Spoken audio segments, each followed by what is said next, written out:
Shalom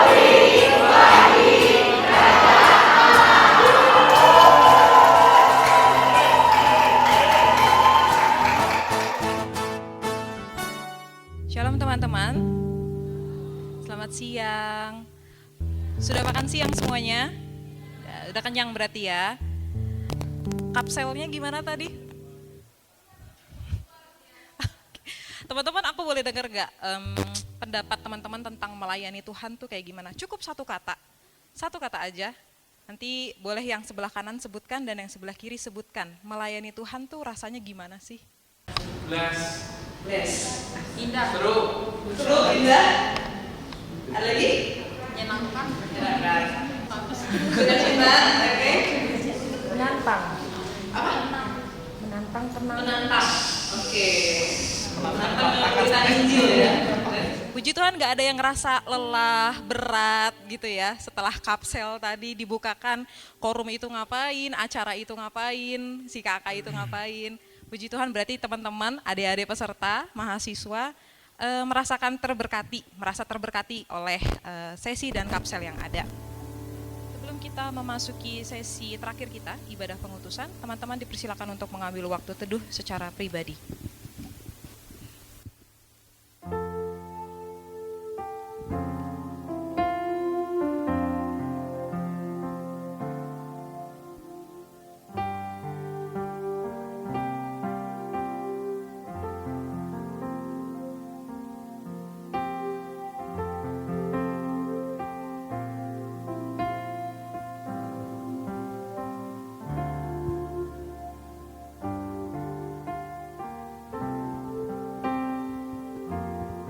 Mari kita bersatu di dalam doa.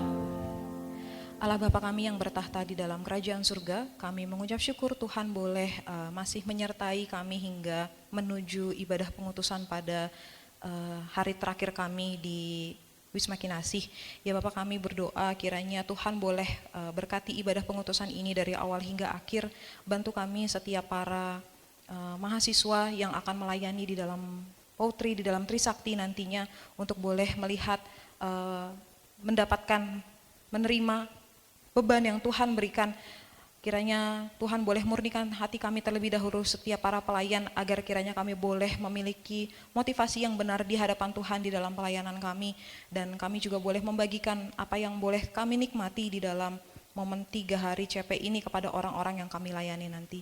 Kami menyerahkan rangkaian ibadah kami ke dalam tangan penyertaan Tuhan, hanya di dalam nama anak-Mu Tuhan Yesus Kristus kami sudah mengucap syukur dan berdoa. Amin. Allah yang berhikmat dan yang mengasihi patut kita puji dan kita sembah. Mari bangkit berdiri, kita naikkan pujian bagi Allah.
hadir pada hari ini adalah mahasiswa yang dipanggil Tuhan untuk melayaninya di Trisakti.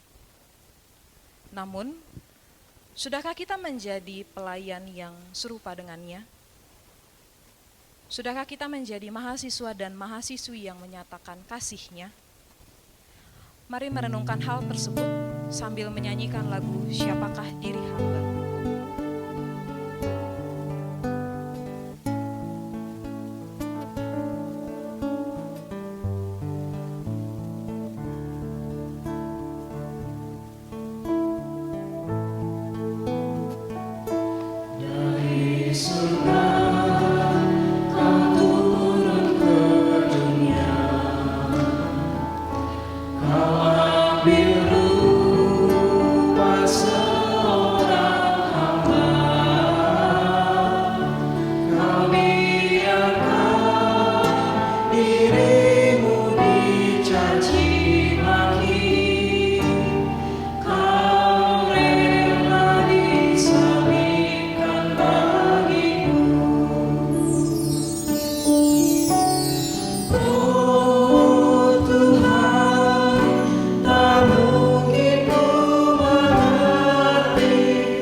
Datang ke dunia, mengambil rupa seorang hamba. Bagaimana dengan kita? Apa yang sudah kita kerjakan di dalam kampus selama ini? Sudahkah kita menjadi mahasiswa yang melayaninya? Atau malah menjadi mahasiswa yang terpikat oleh kesenangan fana?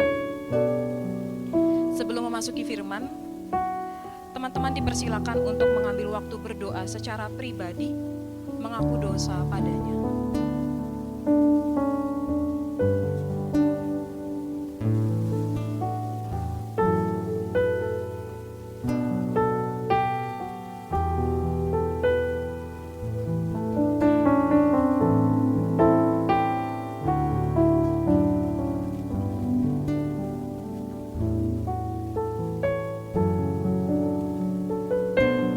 Bagi teman-teman yang sudah selesai berdoa, mari kita naikkan pujian Tuhan ku datang tunduk malu.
Kisah Para Rasul 28 ayat 1 sampai 30.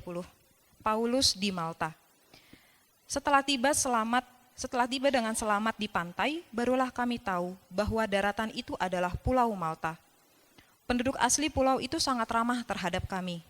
Mereka menyalakan api dan mengajak kami semua ke situ karena sudah mulai hujan dan hawanya dingin. Ketika Paulus memungut seberkas ranting dan meletakkannya di atas api, keluarlah seekor ular berbisa karena panasnya api itu, lalu menggigit tangannya. Ketika penduduk asli pulau itu melihat ular itu tergantung di tangan Paulus, mereka berkata kepada yang lain, "Orang ini pasti seorang pembunuh, sebab meskipun ia telah selamat dari laut, ia tidak dibiarkan hidup oleh Dewi Keadilan." Namun, Paulus mengibarkan ular itu ke dalam api dan sama sekali tidak menderita sesuatu. Mereka menyangka bahwa ia akan bengkak atau tiba-tiba akan mati rebah. Sesudah lama menanti-nanti dan melihat bahwa tidak terjadi apapun padanya, mereka berubah pikiran dan berpendapat bahwa ia seorang dewa. Tidak jauh dari tempat itu ada tanah milik pejabat utama pulau itu yang bernama Publius. Ia menyambut kami dan menjamu kami dengan ramah selama 3 hari. Ketika itu ayah Publius terbaring karena sakit, demam, dan disentri. Paulus masuk ke kamarnya, ia berdoa serta menumpangkan tangan ke atasnya dan menyembuhkan dia. Sesudah peristiwa itu datanglah juga orang-orang sakit lain dari pulau itu dan mereka pun disembuhkan juga. Mereka sangat menghormati kami dan ketika kami bertolak, mereka menyediakan segala sesuatu yang kami perlukan. 3 bulan kemudian kami berangkat dari situ, naik ke sebuah kapal ke Alexandria yang selama musim dingin berlabuh di pulau itu. Kapal itu memakai lambang Dioskuri. Kami singgah di Sirakusa dan tinggal di situ selama 3 hari. Dari situ kami menyusuri pantai, lalu sampai ke Regium. Sehari kemudian bertiuplah angin selatan dan pada hari kedua sampailah kami di Puteoli. Di situ kami berjumpa dengan saudara-saudara dan atas undangan mereka kami tinggal 7 hari lamanya bersama mereka. Sesudah itu kami berangkat ke Roma. Saudara-saudara yang di sana telah mendengar kabar tentang kami dan mereka datang menjumpai kami sampai ke Forum Appius dan Tres Tabernae. Ketika Paulus melihat mereka, ia mengucap syukur kepada Allah, lalu kuatlah hatinya. Setelah kami tiba di Roma, Paulus diperbolehkan tinggal dalam rumah sendiri bersama-sama seorang prajurit yang mengawalnya. 3 hari kemudian, Paulus memanggil orang-orang terkemuka bangsa Yahudi dan setelah mereka berkumpul, Paulus berkata, "Saudara-saudara, meskipun aku tidak melakukan apapun yang menentang bangsa kita atau adat istiadat nenek moyang kita, aku ditangkap di Yerusalem dan diserahkan ke dalam tangan orang-orang Roma. Setelah aku diperiksa, mereka bermaksud melepaskan aku, karena tidak terdapat suatu kesalahan pun padaku yang setimpal dengan hukuman mati. Tetapi orang-orang Yahudi menentang hal itu, dan karena itu aku terpaksa naik banding kepada Kaisar, tetapi bukan dengan maksud untuk mengadukan bangsaku. Itulah sebabnya aku meminta supaya kamu melihat aku dan berbicara dengan kamu. Sebab justru karena panggilan Israel lah aku diikat dengan belenggu ini." Tetapi mereka berkata kepadanya, "Kami tidak menerima surat-surat dari Yudea tentang engkau, dan juga tidak seorang pun dari saudara-saudara kita datang memberitakan atau mengatakan apa-apa yang jahat mengenai engkau. Namun, kami ingin mendengar dari engkau, bagaimana pikiranmu, sebab tentang aliran ini kami tahu bahwa di mana-mana ada perlawanan terhadapnya." Lalu mereka menentukan suatu hari untuk Paulus. Pada hari itu datanglah mereka dalam jumlah besar ke tempat tumpangannya. Ia menerangkan dan bersaksi kepada mereka tentang kerajaan Allah. Berdasarkan Taurat Musa dan nabi-nabi, ia berusaha meyakinkan mereka tentang Yesus. Hal itu berlangsung dari pagi sampai sore. Ada yang dapat diyakinkan oleh perkataannya, ada yang tetap tidak dipercaya. Lalu bubarlah pertemuan itu tanpa ada kesesuaian di antara mereka. Namun, Paulus masih mengatakan hal yang satu ini, Tepatlah firman yang disampaikan Roh Kudus kepada nenek moyangmu dengan perantaraan Nabi Yesaya. Pergilah kepada bangsa ini dan katakanlah, kamu akan sungguh-sungguh mendengar tetapi tidak mengerti. Kamu akan sungguh-sungguh melihat tetapi tidak memahami. Sebab hati bangsa ini telah menebal dan telinganya berat mendengar dan matanya melekat tertutup. Supaya jangan mereka melihat dengan matanya dan mendengar dengan telinganya dan mengerti dengan hatinya. Lalu berbalik dan aku menyembuhkan mereka. Sebab itu, kamu harus tahu bahwa keselamatan yang berasal dari Allah ini disampaikan kepada bangsa-bangsa lain dan mereka akan mendengarnya. Setelah Paulus berkata demikian, pergilah orang-orang Yahudi itu dan banyak perbedaan paham di antara mereka. Paulus tinggal 2 tahun penuh di rumah yang disewanya sendiri. Ia menerima semua orang yang datang kepadanya. Dengan terus terang dan tanpa rintangan apa-apa, ia memberitakan kerajaan Allah dan mengajar tentang Tuhan Yesus Kristus. Mari kita tundukkan kepala, kita berdoa. Ya Tuhan, berikan kepada kami mata yang melihat, telinga yang mendengar, dan hati yang mengerti akan kebenaran firman-Mu.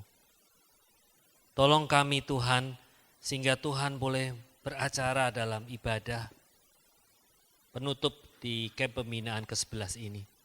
Berkatilah setiap kami, berkatilah setiap jemaat-Mu yang hadir dalam ruangan ini, dan juga berkatilah hamba-Mu yang akan memberitakan firman-Mu. Sekali lagi kami menyerahkan ibadah ini dalam awal sampai akhirnya. Dalam Kristus Yesus Tuhan dan Juru Selamat kami berdoa. Amin. Ya, selamat siang. Oke, hari ini kita memasuki ibadah pengutusan. Sebentar lagi kita akan berpisah satu yang lain.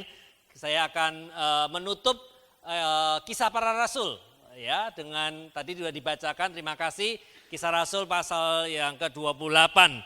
Ya, teman-teman tahu ini enggak? Langsung tahu ya. Thanos ya, Thanos, tokoh seorang panglima perang, ya, jenderal perang dari planet Titan. Dia punya visi terhadap dunia ini, ya kan? Dia punya visi loh, bukannya tanpa tujuan dia datang ke dunia. Saya semoga teman-teman pada nonton film ini ya, Avenger gitu kan. Visinya apa? Ada yang tahu nggak? Ya, menyeimbangkan ekosistem. Ini anak ValTL kayak tahu deh. Ya, menyeimbangkan ekosistem. Dia punya visi untuk menyeimbangkan ekosistem dengan cara apa? Dia mengatakan bahwa dunia ini terlalu penuh, resource-nya terbatas. Betul kan ya? Resource-nya terbatas, manusianya terlalu banyak. Dengan cara dia punya apa? Infinity Stone. Kayaknya lebih hafal daripada cerita Stefanus ini kayaknya. Ya, dia punya Infinity Stone sehingga dia mengatakan dengan Infinity Stone dia rencananya untuk apa? Memusnahkan setengah dari populasi. Dengan tujuan apa? Dengan tujuan manusia berkurang dari setengah secara random, ya, dan akhirnya resource itu dunia akan dipulihkan, dunia baru akan dipulihkan. Itu visi dari Thanos. Tapi Alkitab, Allah punya visi, ya, Allah punya visi bagi dunia ini, ya kan? Bukan untuk memusnahkan dunia ini. Akhir zaman bukan dimusnahkan semua ya. Akhir zaman itu bukan segala sesuatunya dimusnahkan, dihancurkan. Kalau semuanya dihancurkan, so what gitu ya, buat apa kita memelihara lingkungan? Nanti akhir zaman dihancurkan gitu ya. Buat apa kita bekerja dengan membuat sistem dalam dunia pekerjaan kalau nanti dihancurkan? Tidak ya, Tuhan memulihkan, visi Tuhan itu memulihkan dunia ini, mengembalikan dunia ini kepada tatanan yang dimana Allah rencanakan. Jadi Allah adalah Allah yang menciptakan, ya, manusia ada di dalam dunia ini bukan secara kebetulan, tetapi setiap manusia itu Tuhan ciptakan menurut gambar dan rupa Allah. Ya, Allah sebagai Allah pencipta. Tetapi dalam Kejadian pasal 3, apa yang terjadi? Dosa. Manusia jatuh dalam dosa. Ya, dosa masuk ke dalam dunia ini sehingga rencana Allah yang awal yang Allah sebagai manusia sebagai gambar dan rupa Allah diciptakan dengan baik itu tercemar, gagal total oleh dosa. Karena dosa adalah memberontak kepada Allah Sang Pencipta. Ya, oleh karena itu jadi penciptaan, kejatuhan, terus yang ketiga apa? Penebusan. Ya, Allah menebus dunia ini dengan melalui Kristus datang ke dalam dunia ini. Dan terakhir apa? Glorification, ya. Penciptaan ulang atau pemenuhan kemuliaan Allah yang terwujud secara sempurna dalam dunia ini. Ya, kurang lebih seperti itu rencana Allah dalam dunia ini. Dan menariknya, Kisah Rasul itu ditulis oleh siapa? Lukas ya. Kisah Rasul ditulis oleh Lukas. Injil Lukas itu berbeda dengan Injil Matius dan Markus. Matius dan Markus salah satu akhir Injilnya diakhiri dengan apa? Amanat agung. Pergilah. Ya, pergilah. Matius, Markus seperti itu. Kalau Injil Lukas, amanat agungnya enggak di pasal terakhir kitab Lukas. Pasal terakhir kitab Lukas itu bukan suruh pergi, tapi suruh tinggal di Yerusalem menantikan apa? Roh Kudus. Itu pasal terakhir dari pasal terakhir Injil Lukas. Yang berbeda, karena apa? Setelah itu para murid diminta untuk tinggal di Yerusalem menantikan kuasa Roh Kudus yang akan turun. Yang akan menolong mereka untuk nantinya memberitakan Injil. Dan amanat agungnya itu dibuka, amanat agung Lukas itu di Kisah Rasul pasal 28 ini dalam tanda petik. Injil sampai di ujung dunia atau di Roma. Ya, jadi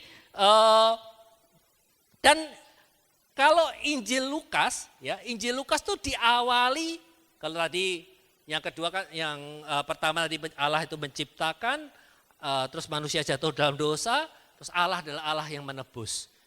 Injil Lukas diawali dengan kedatangan Sang Penebus, kelahiran Yesus, diakhiri dengan kemenangan Kristus di atas kayu salib untuk menebus dosa manusia. Ya, itu Injil Lukas. Tetapi kalau kita perhatikan dari dari Kisah Rasul pasal yang pertama yang merupakan kelanjutan dari Injil Lukas, di situ disertai bukan hanya bicara masalah Kristus menang atas kuasa dosa, tapi juga dan Kristus naik ke surga, tapi dari awal pembukaan Kisah Rasul itu dari awal ada satu statement bahwa ini, hai orang-orang Galilea, mengapakah kamu berdiri melihat ke langit? Yesus ini yang terangkat ke surga meninggalkan kamu, apa? Akan datang kembali. Ya, akan datang kembali dengan cara yang sama seperti kamu melihat dia naik ke surga.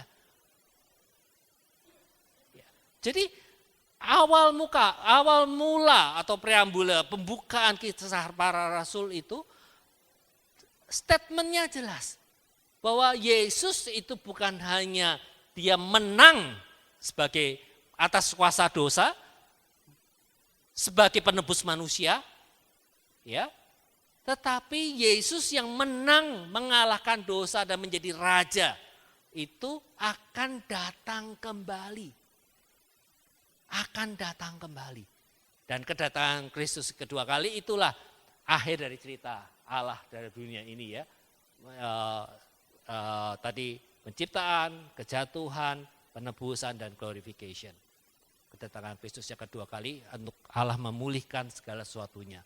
Menang secara total terhadap iblis dihancurkan, langit dan bumi yang baru. Jadi ini pembukaan, ya, pembukaan dari Kisah Rasul pasal yang pertama. Oleh karena itu, atas dasar pembukaan ini, para murid janji ini ya, mungkin sudah dibahas di awal, tapi kamu akan menerima kuasa kalau Roh Kudus turun ke atas kamu, dan kamu akan menjadi saksiku di Yerusalem dan di seluruh Yudea, Samaria, dan sampai ke ujung bumi. Jadi Lukas menceritakan, mengkisahkan ayat ini dari pasal 1 sampai pasal 28. Bagaimana penggenapan ayat ini? Bahwa para rasul akan menjadi saksi Tuhan di Yerusalem, seluruh Yudea, Samaria, sampai ke ujung bumi. Ya, tadi udah dibahas oleh Bang Niko ya. Jadi ini Yerusalem, ya, Yudea itu adalah provinsinya, ya. Kisah 1 bicara tentang Yerusalem, murid-murid menerima kuasa Roh Kudus, gereja mula-mula terbentuk gitu ya di Yerusalem. Ini kisah 1 sampai 7, kisah 8 sampai 12 itu di Yudea dan Samaria. Ya, ini Yudea provinsinya, Samaria kota sebelahnya ini ya. Kota luar di mana penduduknya bukan hanya orang Yahudi tapi juga orang-orang di luar Yahudi yang perkawinan campuran ya. Yudea, Samaria sampai ujung bumi. Bagi orang Yahudi, Yerusalem itu ibu kota agama mereka. Kenapa? Karena di Yerusalem terdapat apa? Bait Allah, betul. Jadi setiap Paskah itu mereka datang berziarah ke Yerusalem setiap tahunnya. Itu sebagai ibu kota agama mereka. Ibu kota bagi orang-orang Yahudi.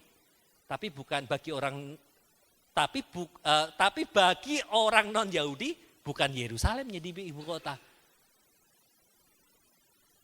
Bagi orang-orang Yunani, bagi orang Greek yang menjadi ibu kota dunia pada waktu itu bukan Yerusalem.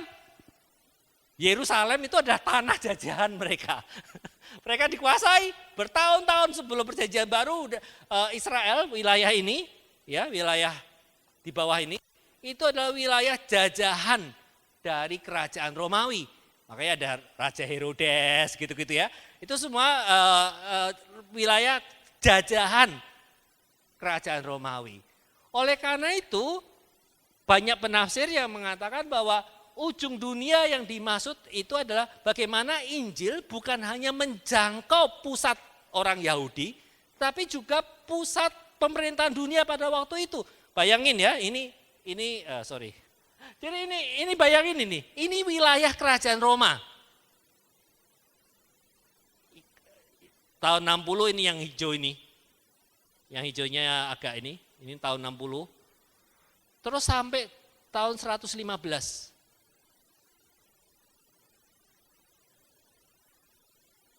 Itu wilayah kerajaan Roma. Dan pusat dunia pada waktu itu di situ. Memang di luar ini ada, kalau kita belajar sejarah, di Asia Timur itu ada Cina. Cina itu budaya sekitar 2000-3000 tahun sebelum Masehi. Mereka udah ada manusia dan udah budaya di sana. Film-film Cina itu kalau itu sebelum Masehi ada ya. Tetapi terus juga Inka di daerah Amerika. Tapi itu bukan pusatnya. Pusatnya itu di wilayah ini. Pusat politik, pusat dunia, kemajuan, semuanya ada di pusat di sini. Dan pusat utamanya itu di Roma ini. Kota Roma. Ya, itu adalah ibu kota dunia pada waktu itu. Kalau sekarang mungkin kalau ibu kota dunianya anggap aja Washington DC gitu ya. Kalau Amerika. Ya, semua apa yang terjadi di Indonesia itu atas persetujuan Washington DC misalnya. Walaupun faktanya seperti itu. Ya, apa yang terjadi itu pusatnya di sana. Lobby-lobby terjadi di Washington DC, New York, di Washington DC. Itu pusat dunia saat ini dalam tanda petik. Karena sekarang udah gak ada Rusia. Rusianya kurang melemah gitu ya. Atau sama Beijing mungkin ya. Tapi kalau zaman dulu ini Roma. Oleh karena itu kisah para rasul ini ya, itu seolah Injil bergerak dari tadi ya, dari Yerusalem, Yudea, Samaria sampai nanti perjalanan Paulus menuju ke Roma. Dan akhir daripada kisah rasul itu Injil diberitakan di Roma. Dan bukan satu kebetulan teman-teman. Nanti saya akan bahas kenapa akhirnya seperti itu. Oke. Nah, ini adalah peta tentang perjalanan Rasul Paulus ya. Di Kisah Rasul 27 ya, 27 dan 28. Ya. Tadi yang kita baca itu sampai di Malta. Ya, Malta. Jadi mereka Kisah Rasul 27 itu 26 itu kepada Raja Agripa ya. Dia dinyatakan tidak bersalah, tetapi sebagai warga negara Romawi Paulus minta banding gitu ya. Dan akhirnya dibawa kapal ya dari daerah sini kepada Kaisar ya. Terus sampai di sini dia pindah kapal. Kapal di sana itu kira-kira kapal apa ya? Ini tahun 60 ya, bro ya. Ini tahun 60. Injil ini Kisah Rasul ini tahun 62, 63 Masehi, bukan tahun 1960. Ya, tahun 60 Masehi. Itu artinya 2000 tahun yang lalu, 2024 tahun yang lalu. 2000 tahun yang lalu lah, susah ngitungnya. Kapalnya kira-kira seperti apa sih? Kapal layar. Betul. Kapal uap kapan ditemukan? Kapal uap yang pakai terobong uap itu ya. Itu udah ada belum? Belum, kapal uap tuh baru ada. Coba cari di Google tapi nggak usah sekarang. Tahun 1800-an. 1800 tahun yang kemudian. Ini kapal Romawi, coba lihat di Google juga nanti ya, tapi nggak usah sekarang. Kapal Romawi itu kapal layar besar, muat sekitar 200-300 orang dan juga barang gitu ya. Terus yang tenaganya itu bukan tenaga uap, tapi tenaga apa? Angin, betul. Tapi angin itu digerakkan oleh apa? Manusia itu yang didayung itu loh. Di bawah itu ada, kalau kapal Romawi, kalian coba lihat, kapal zaman Romawi. Itu kanan kirinya mungkin 20-30 orang. 30 budak yang mendayung sisi kanan, 30 budak mendayung sisi kiri. Terus gitu, kanan kiri. Itu dan ini kapal barang ya. Sehingga kemungkinan besar banyak banyak barangnya dibandingin manusia, tapi budak-budak itu yang mengendalikan itu. Jadi bukan hanya layar itu hanya mengarahkan. Ya, mengarahkan mau kemana. Jadi memang oleh karena itu, karena tidak ada tenaga mesinnya, maka mau tidak mau kapal-kapal seperti itu harus bergantung pada arah angin. Karena sedayung-dayungnya orang itu nggak bisa bertentangan dengan angin. Misalnya kalau anginnya ke arah sana, kapalnya harus arah ke sana. Tapi bisa agak miring sini, agak miring situ, fungsi dari layar, kemudi. Miringnya bisa diatur, tapi nggak bisa kalau anginnya ke sana, kapalnya balik arah sini, nggak akan kuat.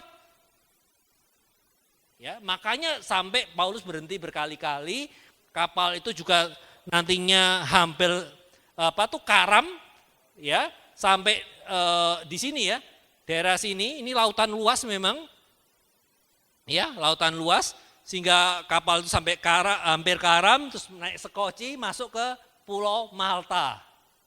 Ya, Pulau Malta tuh pulau yang memang perbatasan kalau orang Eropa itu sekarang itu banyak resort ya. Wisata tuh luar biasa di Pulau Malta. Karena Pulau Malta itu kalau waktu winter itu udaranya tidak terlalu dingin. Tidak ada salju setahu saya di Pulau Malta. Jadi orang-orang Eropa yang daerah salju itu berliburnya di Pulau Malta. Jadi Tuhan tuh luar biasa ya. Udah mau bayangin naik kapal Paulus, kapal barang gitu, hancur luar biasa, terus sampai naik sekoci, terus mendaratnya di pulau yang sangat indah. Kalian coba YouTube, lihat Pulau Malta, indah banget. Iya. Tapi Paulus istirahat di situ, tapi bukan hanya berarti Paulus santai-santai, tidak. Tapi luar biasa, selain dia Tuhan tempatkan di Pulau Malta, Tuhan juga punya maksud tertentu di Pulau Malta. Ya, tadi udah dibaca bagaimana Paulus juga melayani Tuhan di Pulau Malta. Ya, jadi poin yang pertama ya dari ayat 1 sampai 16 saya mengangkat bahwa ya Tuhan itu secara luar biasa menggenapkan rencananya yang agung dengan cara melindungi, menyediakan, dan memperlengkapi hambanya. Kalau kita lihat kesaksian Rasul Paulus di pasal-pasal sebelumnya ya, yang juga sudah dibahas oleh Bang Niko, kita melihat bahwa Tuhan itu melindungi, menyertai dalam rangka menggenapkan rencananya bagi hambanya. Luar biasa sekali. Paulus itu ya di Pulau Malta pertamanya dia dianggap sebagai ini ya, karena begitu dia sampai terus mengumpulkan kayu, terus ada ular yang memakut. Ularnya ular berbisa. Dan penduduk kota itu udah tahu ya, karena orang tinggal di situ, ular itu kalau gigit pasti orang itu akan mati sebentar lagi. Karena bisa dari ular itu. Tapi apa yang terjadi? Mungkin Paulus juga begitu digigit, emangnya dia langsung, aduh aku gak akan mati gitu ya.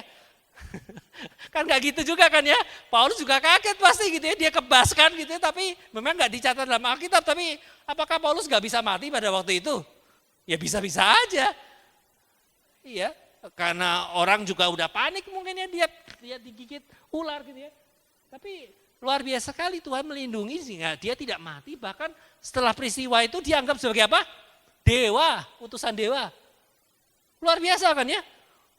Kalau kita lihat perjalanan hidup bagaimana hambanya ini, Tuhan lindungi, Tuhan sertai untuk menggenapkan rencananya sampai ke Roma.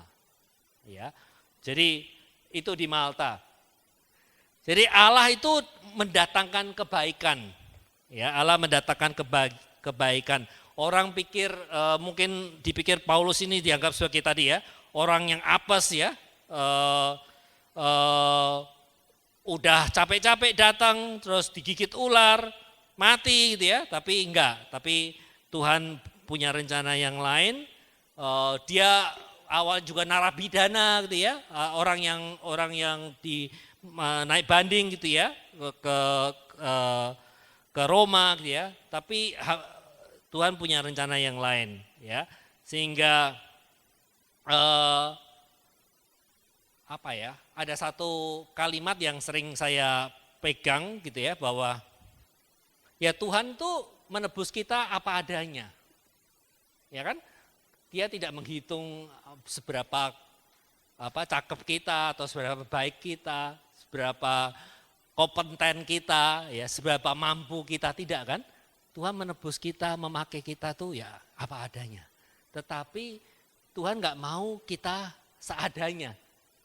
Ya, Tuhan mau kita bertumbuh. Tuhan mau kita terus terus bertumbuh untuk melayani Dia. Tuhan membentuk kita dalam rencana Allah.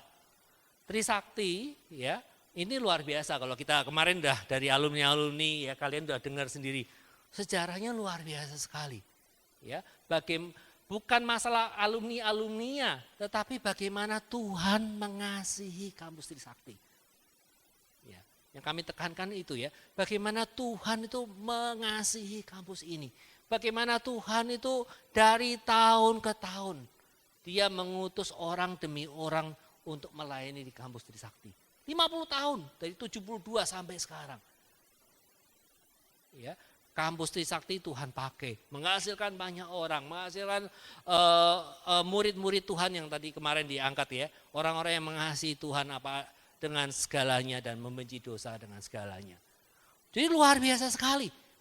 Tuhan begitu detail dalam rencananya. Ya, melibatkan orang dari generasi ke generasi kepada kampus ini. Ya, saya berhutang budi kepada kampus ini. Saya melayani Tuhan penuh waktu juga karena kampus ini. Saya terima panggilan full time juga karena kampus ini. Ya, Saya belajar untuk melayani Tuhan secara lebih baik juga dari kampus ini. Saya belajar berorganisasi juga dari kampus ini. Ya, terus banyak hal yang saya peroleh ya dari kampus Trisakti. Bagaimana menjadi saksi mata bagaimana Tuhan tuh sangat mengasihi. Oleh karena itu kita percaya bahwa ini ya, bahwa rencana Tuhan tidak pernah gagal. Dan Tuhan akan terus memimpin, menyertai. Kalian ada di generasi ini, kalian ada di angkatan ini. Saya nggak pernah kebayang gitu ya, saya bisa berdiri di sini lagi. Karena kalian ini udah mungkin anak saya aja lebih tua daripada kalian. Gak kebayang gitu ya, bisa ada lagi di sini, bisa melayani dan luar biasa. Oleh karena itu kembali lagi kita melihat bagaimana Tuhan itu bekerja, ya. Tuhan itu menggenapkan rencananya yang agung dan dengan cara melindungi, menyertai dan memperlengkapi hambanya. Saya yakin gitu ya, kita semua sebagai hamba-hamba Tuhan yang Tuhan tempatkan di kampus ini, di generasi ini.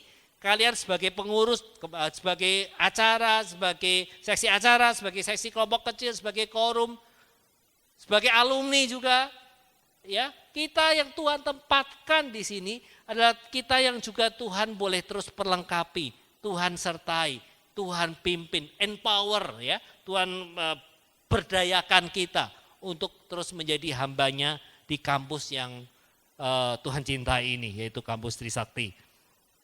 Ya, Allah terus mendatangkan kebaikan ya bagi hamba-hambanya yang boleh terus bersandar padanya.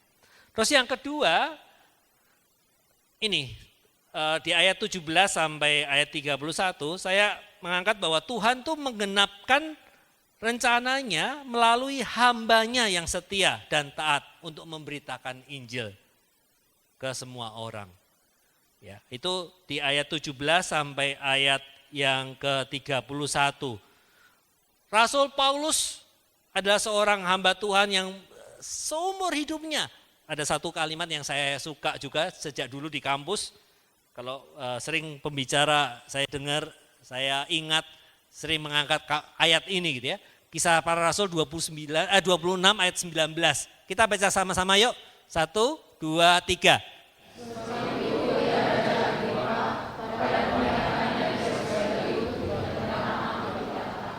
Iya, luar biasa kalimat ini. Dia bersaksi di depan Raja Agripa, Paulus mengatakan, sebab itu ya Raja Agripa, kepada penglihatan yang dari surga itu, tidak pernah aku tidak taat. Ini seorang hamba yang setia. Ya, dan Allah menggenapkan rencananya yang indah ya kepada hambanya yang setia ini. Melalui hambanya yang setia ini, yang taat terus memberitakan Injil. Ya. Dan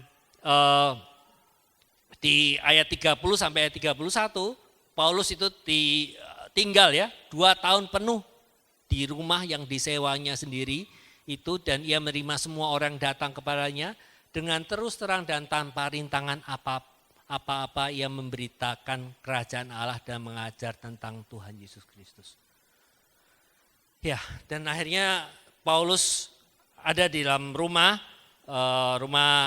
yang disewa khusus gitu ya untuk sebagai rumah tahanan rumah gitu ya. Dan selama 2 tahun dia ada di situ, dia menulis surat Paulus ada 14. Perjanjian baru itu ini kan Kisah Rasul ya, setelah itu Roma. Ya, Roma terus sampai hanya 5 kitab terakhir, yaitu Wahyu, 1, 2, 3 Yohanes, dan Yudas yang tidak ditulis di masa ini. 5 kitab terakhir di perjanjian baru, itu ditulis sekitar tahun 67 sampai 68 Masehi oleh Rasul Yohanes. Ya, Wahyu di Pulau Patmos, 1, 2, 3 Yohanes. Ya, dan Yudas. Seluruh yang lain itu ada di masa ini sampai kitab Ibrani. Roma, 1, 2 Korintus, Galatia, Efesus, Filipi, Timotius dan lain seterusnya. Itu hasil retreat 2 tahun dia. Retreat yang dibayari oleh pemerintah Roma. Karena dijamin kan. Dan dibayari, dikasih makan, terus tidak usah dikawal lagi ya. Dikawal sama pengawal gitu ya. Terus dia dengan bebas orang datang keluar masuk, dia bisa memberitakan Injil. Akhirnya keluar seluruh surat-surat Paulus. Ya. Kurang lebih di sini gitu ya. 14 surat setelah ini. Diawali dengan kitab Roma ya, yang memberitakan tentang doktrin yang sangat luar biasa. Kalau sebenarnya saya mau angkat sedikit ini ya. Ada yang menarik ya, ada yang menarik sebenarnya dari peta ini. Teman-teman, ini kan di Malta ya. Ini Itali yang kayak sepatu boot ini Itali. Ini di sini ini Yunani. Ya, wilayah Yunani ini daerah mungkin Eropa Timur ya. Ini dari sini, Makedonia ini Eropa Timur. Saya Desember lalu ke wilayah ini. Enggak sampai ke Malta, bukan karena survei untuk eksposisi ini, bukan ya. Karena tapi karena ada satu urusan. Nah, gara-gara itu saya ketika saya persiapan gitu, saya ingat banyak hal gitu ya. Terus saya sangat pertama di Malta ya, tadi Malta itu kota yang sekarang menjadi tempat yang sangat Paulus istirahat gitu ya, 3 bulan lamanya. Tapi setelah itu di Sisilia itu sekarang masih ada, kotanya juga, pulaunya juga masih ada. Terus tapi yang menarik itu dia berhenti ini. Puteoli, Pompei. Terus setelah itu baru ke Roma. Dan yang menariknya lagi, kota-kota ini, ya ini kalau ini memang mereka ini di ujung dari Italia yang sepatu boot ya. Tapi kenapa dia enggak langsung ke Roma? Ya, tapi harus berhenti di Puteoli. Puteoli itu sekarang kota pelabuhan sebuah kota yang sangat terkenal klub sepak bolanya yaitu Napoli. Itu, Naples. Nih. Puteoli ini. Dan di sekitar situ tahun berapa ya? Tidak lama dari kehadiran Paulus di sekitar situ, itu ada satu bencana yang luar biasa yang menghantam kota itu, wilayah Roma sebagian itu. Paulus datang kurang lebih tahun 62-an tadi ya, di sini berhenti. Tahun 79 Masehi, kota itu hancur. Pompei, kalian boleh lihat ada filmnya itu ya, Pompei. Itu ada satu gunung yang sangat besar dan itu meletus dan itu termasuk ledakan gunung yang terbesar di dunia. Tahun 79 Masehi. Berarti itu Paulus datang 62, 79 berarti sekitar 15 tahun kemudian. Hancur lebur. Berdampak juga ke kota Roma. Ya. Jadi memang wilayah ini menjadi wilayah yang memang Tuhan sentuh ya melalui kehidupan Paulus ya sebelum bencana luar biasa datang. Yang menariknya juga ada satu teks tadi di Filipi 4 ayat 22. Paulus ketika dia menulis gini ya, salam kepadamu. Jadi Filipi ini ditulis pada waktu di rumah tadi ya. Dikatakan salam kepadamu dari segala orang kudus, khususnya dari mereka yang di mana? Istana Kaisar. Ada yang aneh enggak di sini? Salam kepadamu dari orang khusus, khususnya dari mereka yang di Istana Kaisar. Saya enggak terlalu persis Filipi ini ditulis kapan di masa 2 tahun itu ya, dia di rumah itu ya. Tetapi ternyata pelayanan Paulus selama 2 tahun di Roma itu sudah menjangkau Istana Kaisar. Ya. Dan dampak pelayanan makanya di awal Kisah Rasul ya, kamu akan menjadi saksiku dari Yerusalem, Yudea, Samaria sampai ke ujung bumi. Dan dampak pelayanan Paulus di Roma ini memang benar sampai ujung bumi. Karena pusat perdagangan dunia ada di situ. Dunia berdenyut dari situ. Perdagangan. Oleh karena itu Injil diberitakan di mana-mana. Ya. Sampai akhirnya bukan hanya Filipi 4 ayat 22, salam kepada orang kudus dari istana Kaisar. 250 tahun kemudian Kaisar Romawi jadi Kristen. Ya. Kaisar Romawi jadi Kristen. Kristen dia menulis satu fakta di mana kekristenan tidak boleh dihambat dan lain sebagainya. Kristen dalam petik menjadi agama negara. Dan ketika Kaisar Romawi menjadi Kristen itu tahun 310 itulah mulai adanya konsili. Kita bisa konsili Nicea, ya, Konstantinopel, itu wilayah-wilayah kerajaan Romawi yang saat itu kaisarnya sudah menjadi Kristen. Ya, sehingga akhirnya apa? Dari tahun 325 sampai seterusnya itu terkenal namanya Pax Romana. Pax Romana itu zaman keemasan Romawi. Disitulah Injil menyebar benar-benar ke seluruh dunia. Ajaib ya. Kadang-kadang kita tidak tahu step by step rencana Tuhan. Ya kan?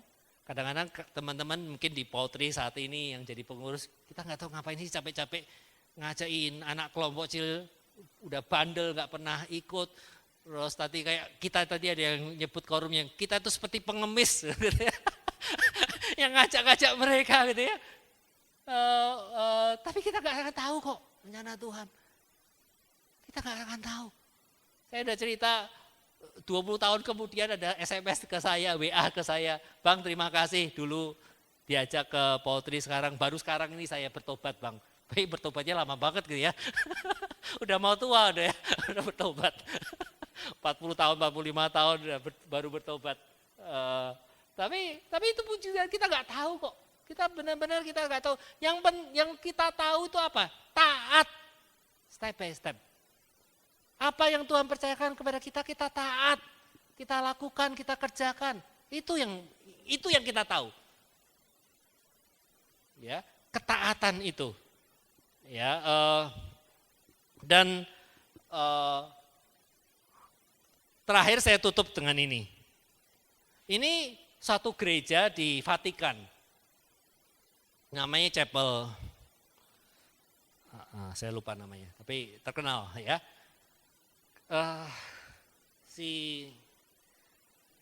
Chapel apa ya, lupalah. Saya pernah ke sini, ada satu urusan ke sini. Ini begitu masuk ke sini, itu bayangin ya, seluruh gereja itu lukisan Michelangelo. Megah banget, sangat megah.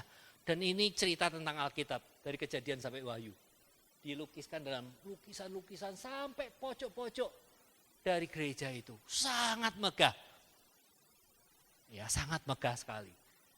Enggak besar gerejanya, hanya mungkin berapa ini ya, bukan sebesar ini. Chapel, ya mungkin saya lupa sekitar, mungkin ini sekitar 3 meter mungkin lebarnya, tapi memanjang.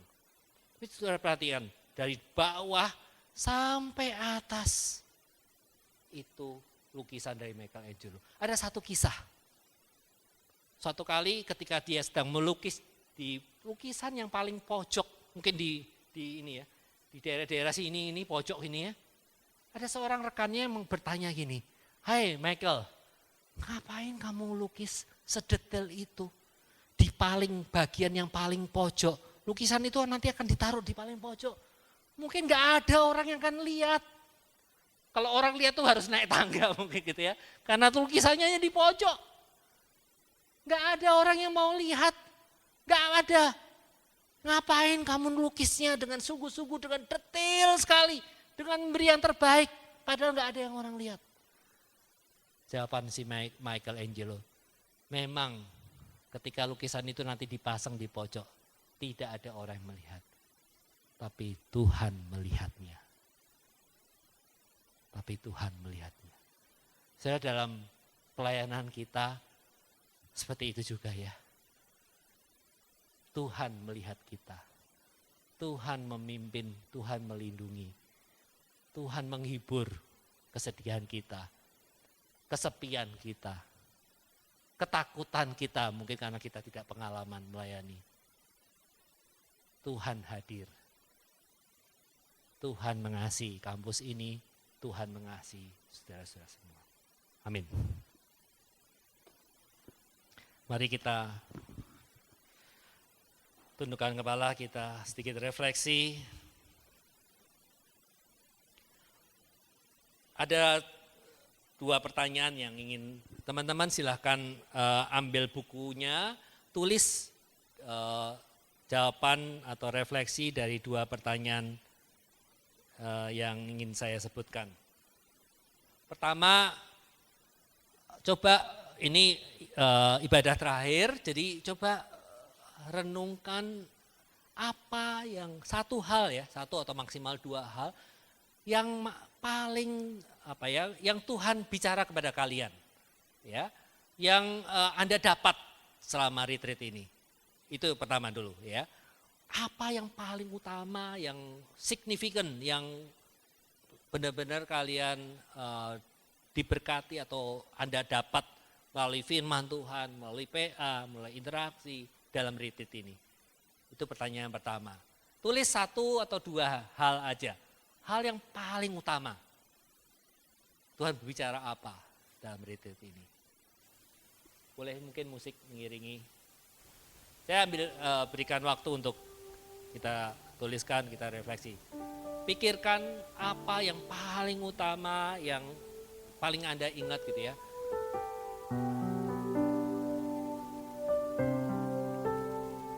Di mana Tuhan berbicara kepada Anda secara pribadi melalui retreat ini. Baik mahasiswa pun alumni ya yang hadir dalam ruangan ini. Apa yang paling Anda dapat?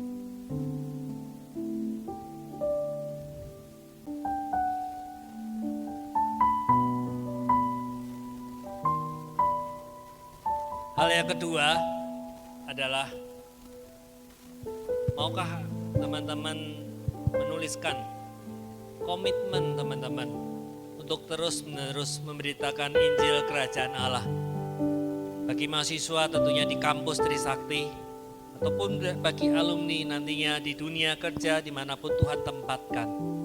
Maukah kita menjadi hamba-hambanya yang taat, hamba-hamba Tuhan yang Tuhan tempatkan di masa ini, di saat ini, di tempat di mana saudara ada sekarang, di fakultas-fakultas yang ada di Sakti, di PKP, di dunia kerjaan bagi alumni. Maukah kita menjadi pribadi-pribadi yang mau menyerahkan hidup, mau memberikan diri kita untuk boleh melayani Tuhan, memberitakan Injil di kampus Trisakti, memberitakan Injil Kerajaan Allah di kampus Trisakti. Mari kita tuliskan komitmen kita di buku. Saya berikan waktu, silakan untuk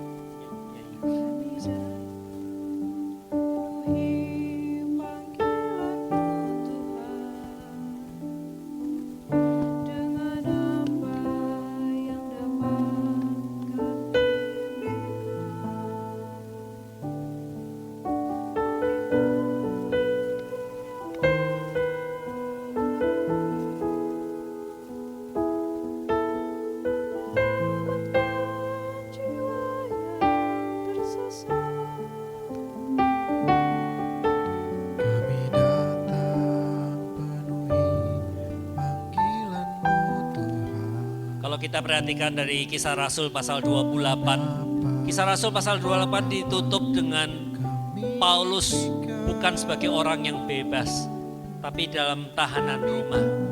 Tapi dalam segala keterbatasannya, Injil boleh terus diberitakan oleh hambanya yang setia. Bahkan Paulus boleh melewati segala keterbatasannya, memberitakan Injil sampai istana Kaisar. Sehingga Injil boleh diberitakan ke seluruh dunia pada akhirnya. Saya tidak tahu apa yang menjadi keterbatasan teman-teman. Mungkin kita takut masalah perkuliahan, mungkin kita takut mungkin masalah CV nantinya, atau ekonomi, atau hal yang lain, keluarga. Tetapi melalui firman Tuhan dan teladan Rasul Paulus, Tuhan hadir, Tuhan ada, Tuhan memperhatikan, dan Tuhan menggenapkan rencananya yang indah bagi hambanya yang setia, Rasul Paulus. Maukah teman-teman, saudara-saudara, sebagai mahasiswa atau sebagai alumni, boleh menjadi alat Tuhan, hamba Tuhan, untuk boleh menggenapkan rencana Tuhan bagi dunia ini, melalui kampus Trisakti maupun melalui dunia kerja dimanapun Tuhan utus. Menyelamatkan jiwa yang tersesat.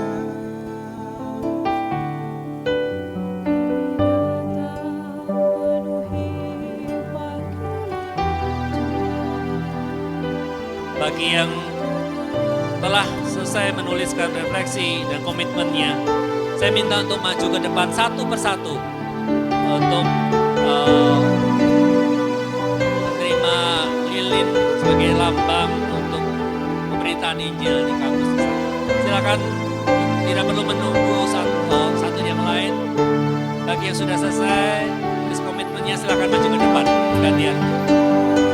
Satu-satu aja.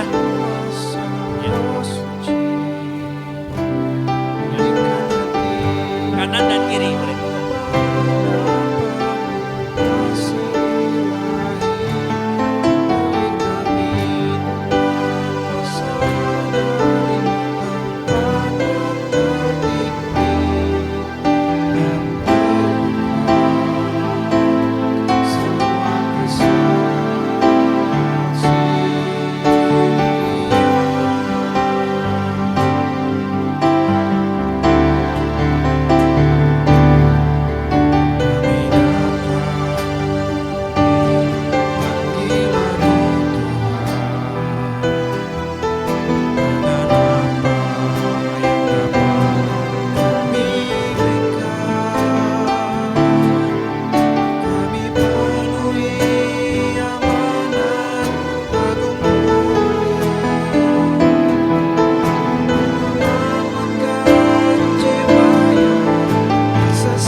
Kasih ilahi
Ya Bapa yang bertahta di dalam kerajaan surga dan kerajaan di atas seluruh bumi. Engkaulah pemilik pelayanan kami di kampus. Engkaulah yang paling mengasihi mahasiswa-mahasiswa di Trisakti. Oleh karena itu, Engkaulah yang paling berhak untuk kerajaannya dinyatakan, didirikan, dibangun di kampus Trisakti.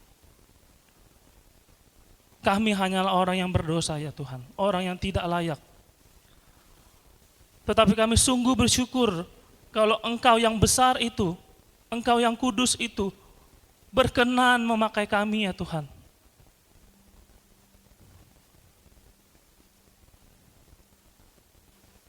Oleh karena itu ya Tuhan, kiranya Engkau senantiasa menguatkan, meneguhkan, dan memimpin perjalanan kami ke depan. Baik teman-teman yang tidak akan lanjut dan akan masuk ke dunia alumni. Baik teman-teman yang masih akan meneruskan pekerjaan Injil dan pemuridan di kampus Trisakti.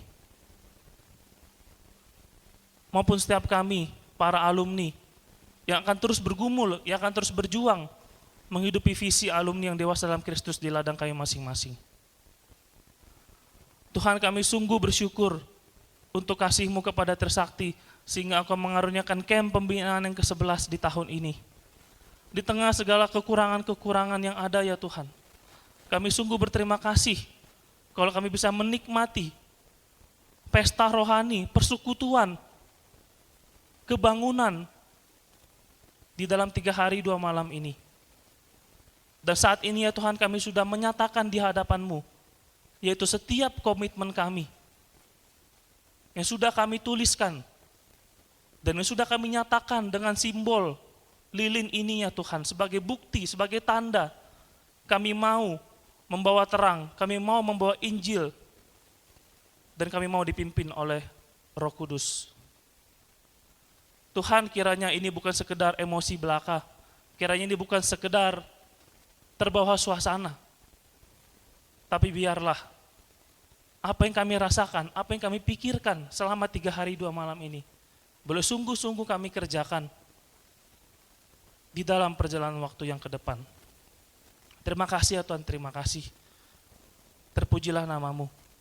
Kami serahkan hidup kami dan pelayanan kami ke dalam tangan pengasihan-Mu. Di dalam nama Yesus kami berdoa. Amin. Silakan teman-teman boleh duduk, lilinnya boleh dimatikan, dibawa pulang, dipajang, jangan cuma dipajang ya, tapi pas dilihat ingat CP, ya, ingat Injil, ingat Roh Kudus. Jadi jangan disimpan di tempat tertutup, ya, taruh di tempat yang kelihatan gitu ya, supaya keinget terus. Aku persilakan kembali kepada MC. Teman-teman, hari ini kami pelayan mimbar menggunakan alma mater dari masing-masing fakultas sebagai bentuk kesaksian kami bagaimana Allah yang membangkitkan fakultas kami dan generasi kami. Kami yakin dan percaya bahwa Tuhan yang telah membangkitkan generasi kami adalah Tuhan yang sama yang akan membangkitkan generasi teman-teman. Penginjilan bukanlah pilihan, melainkan panggilan. Tuhan telah memanggil mahasiswa dan mahasiswi Trisakti untuk menggenapi amanat agung. Hai Laskar Kristus, mari kita jadikan potri bagi kerajaan Allah. Mari kita bangkit berdiri, kita nyatakan komitmen kita.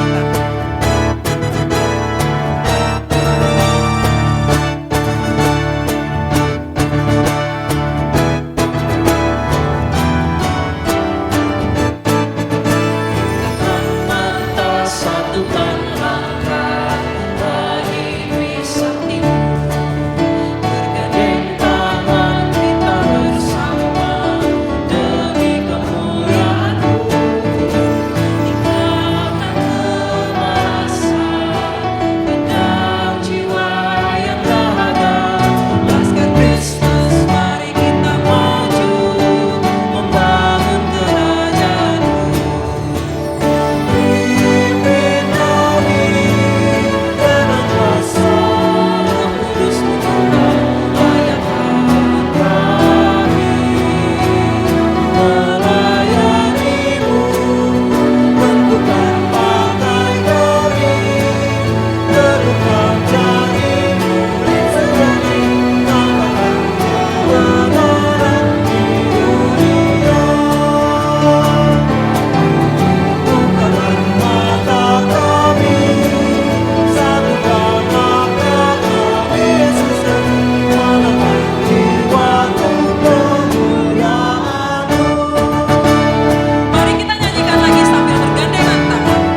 Terpujilah Engkau Allah kami yang hidup. Kami sungguh bersyukur untuk ibadah pengutusan dan penutup camp pembinaan ke-11 ini yang telah Tuhan sertai dan Tuhan pimpin.